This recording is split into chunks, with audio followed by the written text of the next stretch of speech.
Hey guys, SpinoDude here and welcome back to another video. I'm still sick, but I want to make another video, so we're gonna do another review today. So Marvin, why don't you bring out today's figure? Thank you, Marvin. Alrighty, so today guys, we're gonna be taking a look at the 2018 Deluxe 1/20th scale CollectA Dunkleosteus. Now I have to send a huge shout out to my good friend KikiZolo101 for getting this for me for my birthday a little over a month ago now, so thank you so much for getting this figure for me. This was one that was on my wanted list for a while now, and you picked it up for me, so thank you so much. It really means a lot. So this review is technically sponsored by him. But anyway, guys, as you probably know, Dunkleosteus, if you saw my top 10 prehistoric creatures video, Dunkleosteus is my number 3 all-time favorite prehistoric animal. I mean, how can it not be my number 3 in my top 3 prehistoric creatures of all time? Just look at this fish. This thing is just so unique and terrifying, and it was 30 feet long, and it was armored, for goodness sakes. It didn't even have teeth. It was like, heck with actual teeth, I'm just gonna have blades in my mouth. And speaking of the mouth of Dunkleosteus, this figure has an articulated jaw that is extremely well implemented into the figure, actually. In comparison to CollectA's other articulated jaws they've had in the past, this one, you can barely tell it's there from most angles. If you look on the bottom, you can see a seam line there, but it's very well implemented, and it doesn't have any changes in the colors or anything that make it like, oh yeah, the jaw is articulated. For example, on the Torvosaurus from 2016. But this figure has a very well implemented articulated jaw, and I love the little corner bits of the skin that come down when you open the jaw. The interior of the mouth is not painted very well at all, if I'm being honest. It just has like a very generic gray wash or dry brush over it. It's kind of messy. I like mine with its jaw closed anyway, actually, so I display mine like that. And can we also address the eyes on this figure? They look like marble eyes on like a taxidermy fish or something. The eyes look incredible. And they're not completely black. It's gonna be hard to see on camera, but if you catch it in the right kind of light, then you could see that they're actually dark brown with a black pupil in the center. I just think they're amazing, and I want to know how they painted these or made these eyes that went into this figure, because they look so convincing. They look absolutely incredible. Now, one thing, as you guys know, when I had my first impressions video, when the images for this figure was released, they had it at a very awkward angle, and I wasn't too sure what to think of it at first because of the hunchback.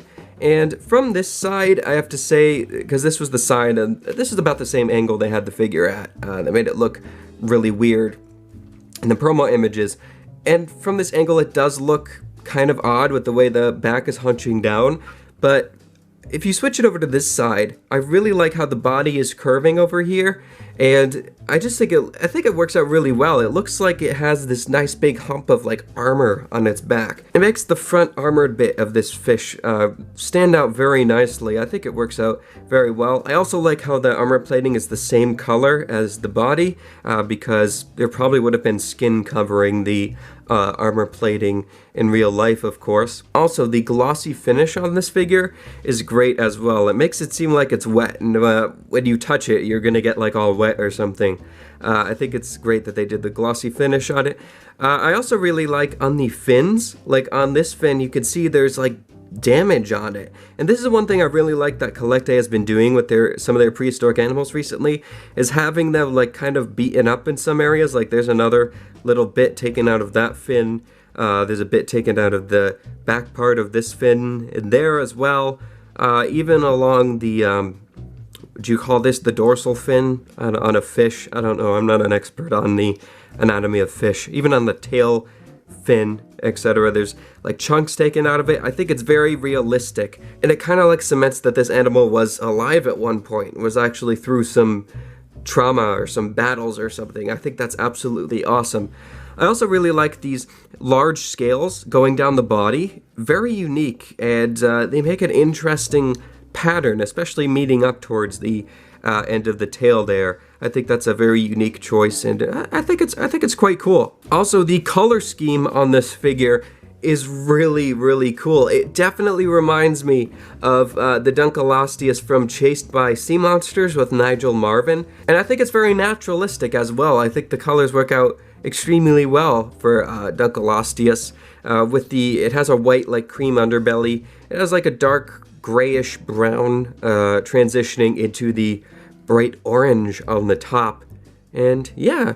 I mean, I think it's very convincing. I think it works out extremely well. So why don't we do a quick measurement of this figure? So Marvin, why don't you bring out the flexi ruler? Thank you, Marvin. Alright, we've got our trusty flexi ruler here, so let's give this Dunkleosteus a measure. So in terms of the length from the tip of the snout to the tip of the tail, we are looking at about 11 inches, which is about 28 centimeters, and in terms of the height at the highest point, which is the top of the fin here, we are looking at about 2.5 inches, which is about 6 centimeters. So this figure is really big and really heavy. This is solid as well, and one thing that kind of turned me off from getting a lot of the Deluxe CollectA figures was that they were really expensive after, like, I got the Torvosaurus, for example, and I love the Torvosaurus. I think it looks great, and that's one of my favorite figures from them still, but they're quite expensive, first of all, and they had like a hollow feel to them. But this Dunkleosteus is so different from the other ones because it's like solid. It feels like a valuable piece. But anyway, I think this one's much more worth it in comparison to some of the other Deluxe figures they've released in the past. But for comparison, I wanted to bring out a couple of the Procon CollectA prehistoric marine reptiles. Here is the Hydrotherosaurus from 2007, a figure I've always admired the detailing and the color scheme of, a plesiosaur there, and the 2008 Procon CollectA Liopleurodon, with its coloration obviously being inspired from Walking with Dinosaurs.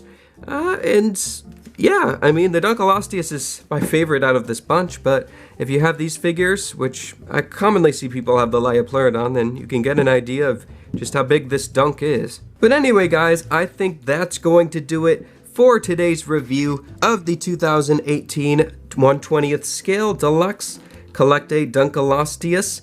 If you want to get this figure for yourself, it's available on multiple websites. You can get it on Everything Dinosaur, Minizoo.com, G. Jenkins. I'll put links down below in the description to wherever it's available. I highly recommend this one. If you're a fan of Dunkleosteus and Permian creatures or marine creatures, prehistoric marine creatures in general, I highly recommend you pick this one up. This is one of my favorites in my collection right now, and shout out to KikiZilla101 once again for getting this figure for me for my birthday. It really means a lot. So anyway, guys, I hope you have enjoyed this video. If you did, leave a like down below and subscribe to the channel. Also leave a comment telling me what you think of this Dunkleosteus figure. And as always, guys, we'll see you in my next video. So take care, and bye-bye.